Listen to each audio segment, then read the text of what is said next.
This is the Blood Red podcast from the Liverpool Echo, giving you the inside track on all the big talking points from Anfield. Hello and welcome along to the Echo's Blood Red podcast. I'm Matt Addison with Paul Gorst and Beth Lindop both alongside me as we talk through the latest on Dominik Szoboszlai and the rest of the Liverpool news to have emerged over the last couple of days. We'll have a bit of a chat about Fabio Carvalho later on as well, with the attacking midfielder having moved to RB Leipzig on loan for the season. But Gorsty, only one place to start. Dominik Szoboszlai emerges as a real target for the Reds really in the last 24 hours or so. We're recording this just after 3 p.m. UK time on the Friday, but as it stands right now, what's the latest?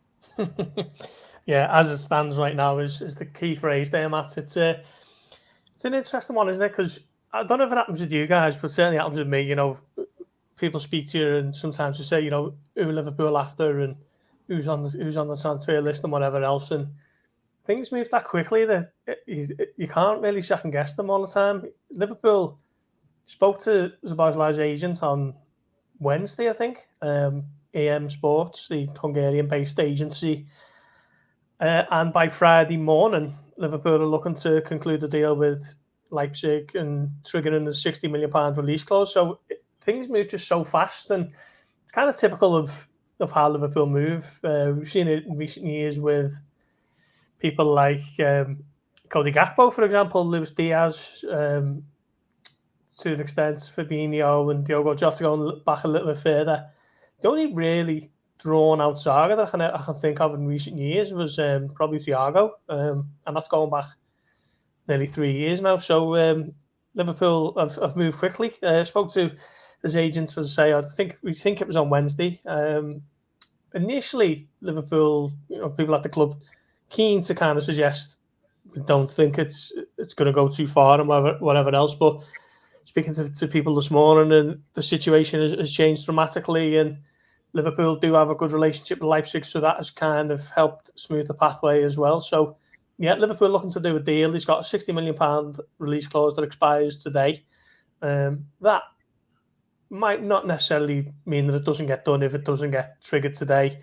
As I say, the two clubs do have a good working relationship. The player has made it known that he wants to work with Jurgen Klopp, so that has meant that Newcastle have ended up walking away because they've accepted defeat in that one. So, yeah, all being well, it looks like Liverpool might have their second arrival of the summer, and it's a pretty significant one, to be honest. Certainly, if it is going to be that £60 million release clause, he'll come in as, what'll that be, the fourth most expensive player of all time at Liverpool, beneath Van Dijk, Núñez and Addison. And of course, to go on from the McAllister deal at the beginning of the month, it means that Liverpool have had a really strong June, to be fair, when you think of what has been a little bit of a touchy few weeks, since McAllister signed, a little bit of a quiet period, 3 weeks of downtime while George Schmacker has kind of got his feet under the table. But yeah, this is a significant move, and as you say, while we record, he's not officially a Liverpool player, but I can't see him not being a Liverpool player within the next certainly few days because of the way that Liverpool have moved. Yeah, it certainly seems to be moving in the right direction, Beth. And I don't know about you, but it just feels like a really perfect signing, a really perfect next step after Alexis McAllister. As Gorsty said, they've got that one done. This feels like another one really that would just fit into what Liverpool are doing. And he just looks tailor-made for the system that Jurgen Klopp was playing at Liverpool last season. Yeah, absolutely. I think, he definitely fits the brief of a young, exciting player who can come in and, I think that's been one criticism of this side. There's certainly the midfield under Jurgen Klopp is it has, it's been older. And sort of that age and nature of the team sort of started to show, didn't it, last season? So bringing in a young midfielder, but a midfielder as well who's already got considerable experience under his belt. He's captain of his country, which obviously speaks volumes about him as a leader as well as a player. And again, the sort of the creativity that he'll bring, the goals and assists from midfield, hopefully would be a welcome boost, because we know again that haven't been too many goals and assists coming from midfield in recent years. So it will be a different dynamic certainly. And I think coupled with the McAllister deal, it speaks to where Liverpool are looking to go into next season, looking to be much stronger in the middle of the park. And I think, as Gorsty said, it's been sort of, you go on Twitter the last few weeks and people have been getting a little bit antsy because there haven't been any more signings. And I think it's important to remember that actually, we're only in June.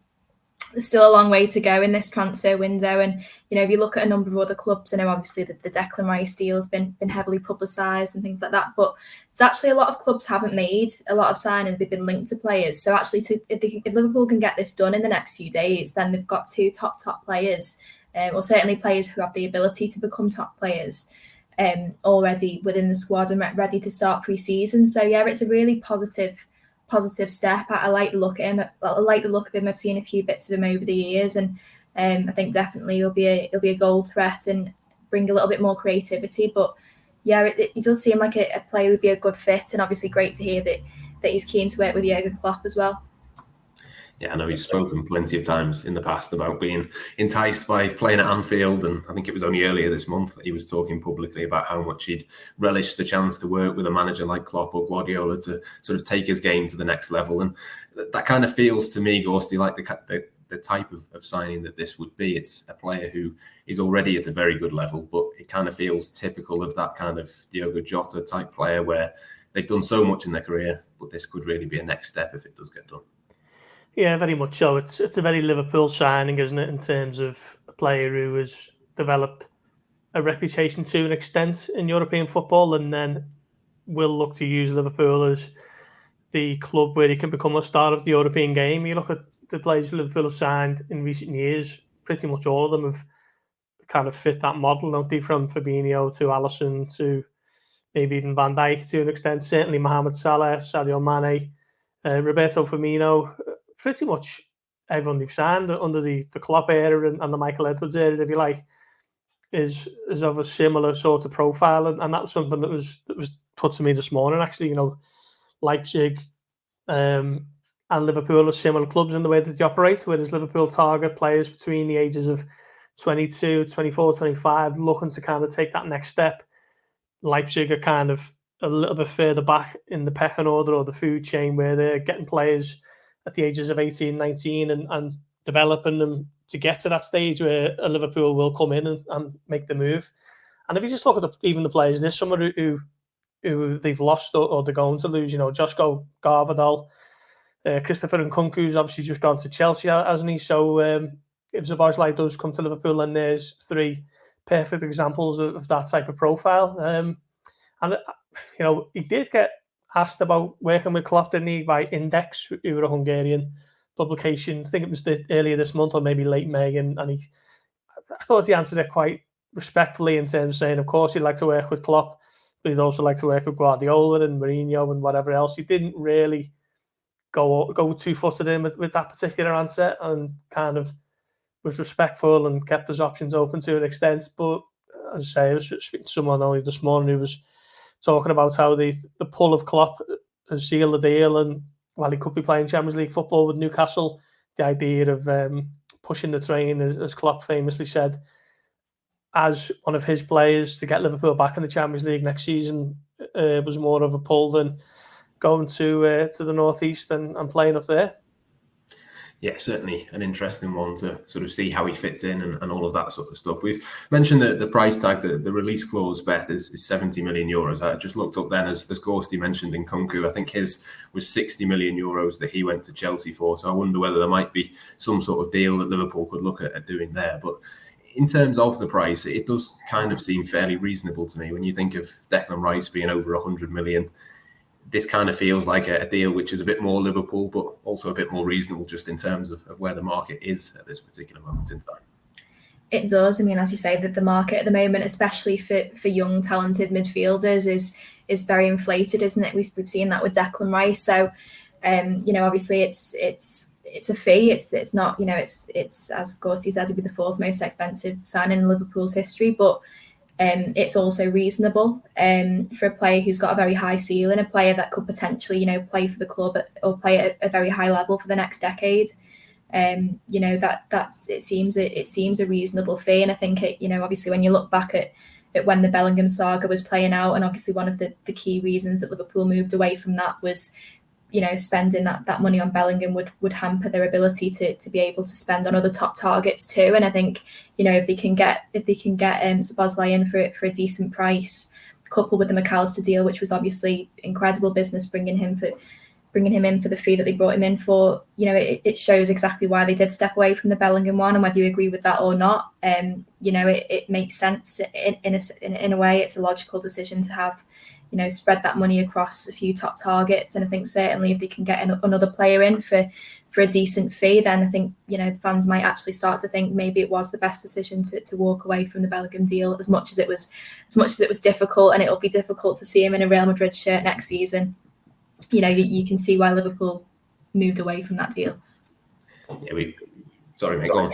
No, I was just going to say, I was having a little bit of a grumble to Sean Bradley last night about this. Actually, I think there has to be an acceptance at Liverpool and maybe even further up to FSG that at a certain point you can't continue trying to be the best team in England and the best team in Europe, looking for players who are underneath 40 million. I think it's not 2018 anymore where you can get potentially top level players for those sorts of prices. I think Liverpool have absolutely done wonders with the existence of the 35 million release clause in Alexis McAllister's contract. But he's very much a unique case. A 24-year-old World Cup winner who was one of the stars of the Premier League last season, coming in for what, by modern standards, is a relatively low fee. If he didn't have that release clause, he'd be worth at least 60 million himself, I'm sure of it. So, Liverpool did really well there and tipped the hat to the kind of recruitment team, and that is why they do have the reputation they have.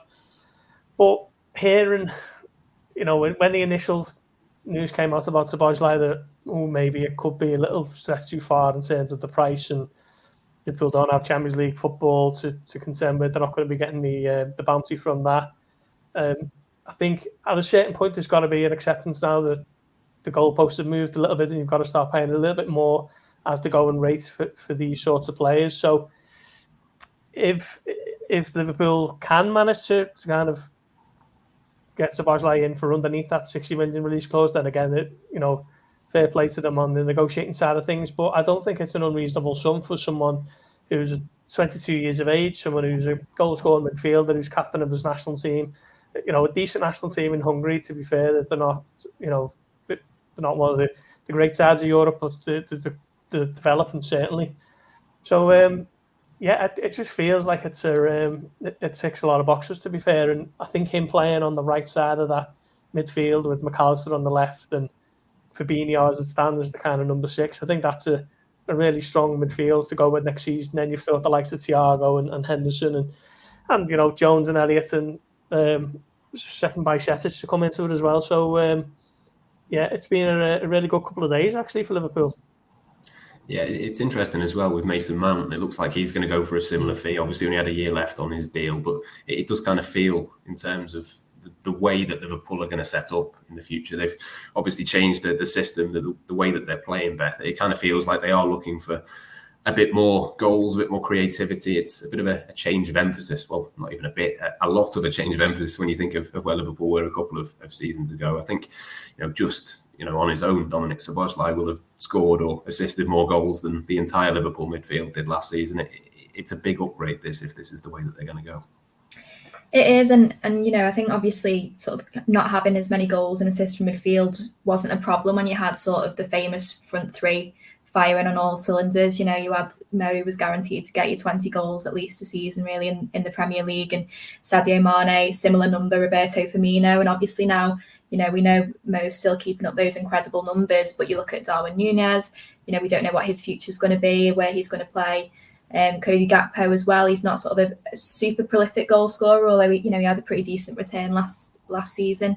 Luis Diaz certainly as well needs to maybe add a few more goals to his game. But while you've got that sort of lingering uncertainty about your attacking options and where those goals are coming from, it's important that the mantle doesn't rest entirely with them, and you've got players behind them who can back that up. And I think certainly with that new system, that is going to be really important. So it does feel like as well, some of the players that, as you say, that they're looking at, it's all about fitting into that new system as well. But also the versatility as well. I think that was one thing with Alexis McAllister, wasn't it? Is someone who can play across, a number of different different positions, and it'll be interesting. Obviously, you'd imagine Szoboszlai will come in on the right, but will he be used in a slightly different position as well? So exciting times, and I think it's nice to be going into a new season. Hopefully, if it gets over the line with midfield options that really look like they can kick Liverpool on. I'll stick with you as well, because it sort of ties in with the point that you've just made there about the versatility. I mean, it kind of feels to me like this answers the question of, do Liverpool need to go and get another attacker this summer? Well, you've kind of got one who can do a bit of the forward line, not necessarily just on the right as well, could play in other positions, can play in attacking midfield areas as well. It kind of feels like a little bit of both. We might see him almost as a bit of a backup to Mohamed Salah as well, potentially. It is a bit of a 2-in-1 in that sense. Yeah, definitely. And I think certainly I forgot about Diogo Jota there. I think Liverpool are pretty well stocked in attacking areas. Certainly if they can get Szoboszlai over the line, and they've got that sort of extra sort of a player who can bring that from midfield as well. I think probably for me, I'd like to see them still bring in another midfielder.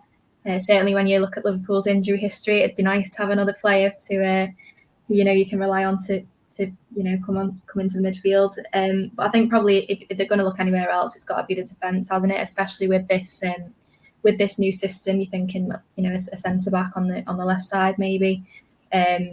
But in terms of attacking options, I think the versatility of some of the players that they've brought in so far, or will bring in, hopefully if Szoboszlai gets over the line, will help sort of with those goals and assists and that impetus in attacking areas. Yeah, it's certainly an excellent start. I think we're all in agreement that we'd like to see Liverpool do more, of course, on top of that, Gorst. I mean, let's say just for a second that Szoboszlai was to get over the line, Alexis Mac Allister as well. I mean, what else would you be looking for from Liverpool this summer? Is it still the case that you think a couple more signings are needed? Yeah, definitely. I think a lot depends on what the plan is to do with Trent, doesn't it? Is he now an orthodox midfielder? Is he still an inverted fullback / midfielder hybrid that he was for the last dozen games of the season? If so, then Liverpool will need another centre-back, I think, a left-sided one, and Canate can shuffle over and Van Dijk can move more central. Just not convinced that Andy Robertson is cut out to be a centre-back in the Premier League. Of course, if you're playing with a flat-back four, I think Liverpool might be okay with the number of options they've got as centre-halves, but that could be an issue. We know that Mickey van der Ven is someone they've been linked with, and they do like Levi Colwill. Well, I suppose he's Chelsea's player now, isn't he? But I would like to see another defender come in, and if I'm being greedy, I'd still like to see a defensive midfielder come in. I'm not convinced that Fabinho is over his ills. He's played a lot of football for someone who's still only 29, I think. So I'd like to see a combative, dynamic defensive midfielder really rival him for a place next season. And then after that, I think Liverpool might be set to go into the new season with a decent squad to try and get back into those Champions League places and see what else they can do.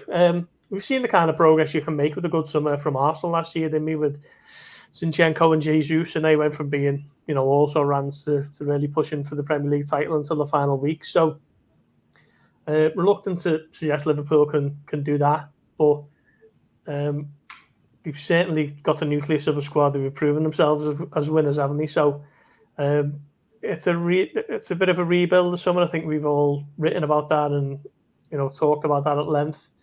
But now it's starting to really take shape, and it's going to be an exciting couple of weeks in Liverpool. Back to pre-season training next week as well. So that's maybe it's all coming together at the right time. Yeah, certainly would be interesting to see what happens during pre-season. But just to stay with you, Gorst, you mentioned there a couple of other names that Liverpool have had a look at, and certainly Kefren Thuram and various others. We've seen Manu Kone go off injured during the under-21 Euros this week. I mean, if Liverpool were to do Mac Allister and then Szoboszlai, would one of those still be on the agenda as well, do you think? Or how likely is it that maybe this will be in place of that? What sort of way do you think that would go? It's difficult to second guess them, to be honest. What I'd suggest is Gabby Vega of Celta Vigo. Don't think he'd be an option if Szoboszlai signs, because I think that was very much of the brief of being a right-sided midfielder who can score goals. I think you're not getting both of them. So I think maybe he might be off the agenda. Kefren Thuram, I'm not sure of. He's a little bit of a different profile, isn't he? He doesn't score as many goals, but certainly someone who can carry it over long distances, very rangy, leggy, powerful midfielder. Liverpool don't really have elsewhere in their squad at the moment. Kone, we're waiting to see the extent of his knee injury, aren't we? And I'm not too convinced that he was that high up on the shortlist as it was. Gravenberch is an interesting one. Liverpool spoke to his representatives in April, I think, maybe even earlier. And they're just waiting to see what the lay of the land is with Thomas Tuchel at Bayern Munich. If Tuchel makes it clear that he's in his plans, I think Gravenberch has gone on record a few times as saying that he sees his future at Bayern Munich. But if he does get told that you're going to be kicking your heels on the bench for most of the season, then I think he might look to force an issue there. So spinning plates has been the phrase that I've heard regularly, and that still seems to be the case, even with obviously Szoboszlai closing in on a deal. If it was up to you, Beth, would you go and do one more out of that list as well? Yeah, I think out of all of the names that Liverpool are linked to at the minute, I think Thuram's probably the one who maybe makes the most sense. So you've got that sort of bit of physicality a little bit more, and again, young player, exciting player, obviously seems to be doing pretty well at the under-21 Euros. So yeah, I think if we were to move for any other player, I think that would probably make the most sense in terms of the midfield players that Liverpool have been linked with so far. But you imagine the club are maybe waiting to see how this tournament progresses, or there's obviously been talks behind the scenes about that one, but maybe not as advanced as some of the other players that Liverpool have been linked with. So yeah, I think Thuram is probably the one who makes the most sense in terms of filling a void that Liverpool don't really have at the moment. Yeah, I'm sure Liverpool fans will be keeping an eye on all of those links, but obviously Szoboszlai is the one that's most sort of foremost in everyone's minds at the moment. So obviously keep yourselves up to date with all that's going on with the Liverpool Echo and Liverpool.com. But before we finish for this podcast, we'll talk a little bit about Fabio Carvalho as well. Another potential deal, or this one is a confirmed deal, Gorsty, with RB Leipzig. Szoboszlai is obviously the potential one, but he's moved on loan, no option to buy. It kind of feels like the right move again for him to get some minutes. A good club, a Champions League club as well. Yeah, I think the first thing to say on this, while we're talking about Szoboszlai, is the apparent breakthrough in the talks between the two clubs came when they were talking about Carvalho. So that is an interesting element to it all. But yeah, from Carvalho's point of view, he's been desperate to play more, really. You think he's only started one game since the turn of the year, and that was an FA Cup game at Wolves. 3 substitute appearances since the final 2 months of the season. Little bit of a victim of circumstances, I'd suggest, coming into a team who no one predicted that drop-off to do from last season. He thought he was joining a side who'd just gone so close to the win in terms of the quadruple chase. And if he was kind of eased into proceedings gently, he could have had a much better season, but events kind of beyond his control conspired to push him out the more and more the season went on. So, he's moved to Leipzig. Leipzig tried to make it permanent, the £10 million offer that Liverpool rejected out of hand. Everyone you speak to says that they still see his future at Liverpool as long-term future. So it's more of a move to kickstart his career, his fledgling career. He's only 20, to be fair. He doesn't turn 21 till late August. So, good luck to him. There's been a few, hasn't there, who've moved to Leipzig in recent years from the Premier League and gone to kind of kickstart their careers. So he's the latest in the line of those players. And it'll be interesting to see how he gets on. I think ultimately it's a win-win situation for Liverpool, because if he performs to the potential that they think he has, then he'll come back as a valuable option for Liverpool, whether that's as an attacking midfielder or a kind of wide forward next season. Or, Leipzig come back with a massively improved bid from the 10 million that they've offered, because they just can't do without him. So it's a sensible one, really. He's going to go and play, and Liverpool can watch from afar as he develops at a club who they know very well. Yeah, I think that sort of works, doesn't it, Beth, in terms of the style of club that it is, the fact that they've got this history of developing these players. This is why Liverpool have looked at Szoboszlai, so it kind of makes sense that it would work the other way around as well. Yeah, it does. I think, Carvalho himself has said, it's a great club for developing young players, and, I really hope it works out for him. I think it's a real shame. And as Gorst said, probably is a victim of circumstance a little bit. I mean, I think because of the nature of the way his transfer happened, obviously Liverpool were hoping to get him in the January, weren't they? And then that didn't quite happen. And when that deal finally got over the line in the summer, there was this great buzz around him. And I think potentially that added a little bit of pressure to him. I'm not sure, but certainly when he got that last minute winner against Newcastle, you thought, that could really kickstart his Liverpool career. And obviously the season was just so poor across the board that he never really got the chance and was never really trusted. And I think part of that was maybe down to the fact that no one really knew what his best position was. Was it in the forward line out wide? Was it in midfield? He looked a little bit lightweight. So, hopefully going out and playing every week, he might really consolidate himself in one position and maybe bulk up a little bit and come back at, a stronger player. Or, as Gorst said, he might attract interest from elsewhere, whether that be Leipzig or another club. But he's definitely a top talent, and I think it's a shame to see players that talented, sitting on a bench all season. So. Fair play to him for opting to go abroad, and I really hope it does work out for him and he comes back next summer, fighting fit and ready to really make an impact in Liverpool's first team. Yeah, it's clear he's got talent, isn't it? He's one of those players that's got all of the bits. It's just a case of giving him enough minutes to be able to show that. But just to finish then, Gorst, you mentioned there that Liverpool still think that he has got the ability to be a long-term Liverpool player. What do you think he'd have to do this season for that to be the case from next summer? How does this season have to go for them to think, yes, he's ready to come back and play a big part for Jurgen Klopp? It's a very good question. Like Beth mentioned there about the fact that he didn't really have a defined role. Is he a central midfielder? Is he a wide forward? Is he probably best suited to being a number 10 in a squad that doesn't use a number 10 player? So I don't know, really. It's a difficult one to answer. I just wonder how much Liverpool thought about where he'd fit in, as opposed to this guy's one of the best young players in the Championship, one of the best teenagers probably in European football for that season, wasn't he? And they knew his contract was coming up, and perhaps they could have got him in a little bit cheaper and tried to develop him and take it from there. I just wonder what the overall master plan was for him, because a year on, he's gone on loan and it hasn't really worked out so far, has it? So you can normally see what Liverpool are thinking with certain players at certain times, but it's a difficult one to assess with Carvalho. So I'm not sure what looks like the type of season that makes Liverpool think, oh, go on, we'll bring him back and he's ready to be our player for the foreseeable. Liverpool are still saying that is the plan, but I suppose we'll have to wait and see what he does while he's with Leipzig. Yeah, certainly been a lot of interest around RB Leipzig in the past. I'm sure Liverpool fans will be keeping an eye on how he gets on whilst he's on loan, and hopefully it could be some sort of a swap deal, though the two deals are not related, for Dominik Szoboszlai as well. As I mentioned before, you can keep up to date with all of the updates on the Liverpool Echo and the Liverpool.com websites. We've got loads of analysis of where Szoboszlai might fit in, how he might play and what to watch for, so do head over and check all of those bits out. As I'm sure you can tell, we're all excited for hopefully that one to go through in the near future. For now, though, we shall leave it there. Thank you for listening, and we'll catch you next time. You've been listening to the Blood Red podcast from the Liverpool Echo.